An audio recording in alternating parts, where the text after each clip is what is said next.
গাজার বাসিন্দাদের জন্য সব ধরনের ভিজিট ভিসা স্থগিত করেছে যুক্তরাষ্ট্র।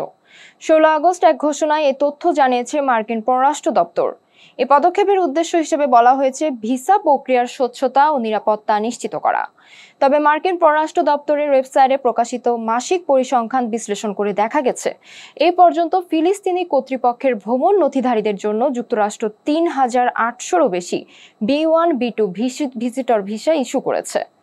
এর মাধ্যমে তারা চিকিৎসার জন্য যুক্তরাষ্ট্রে যেতে পারতেন। শুধু গত মে মাসেই ইস্যু করা হয়েছিল 640টি ভিসা।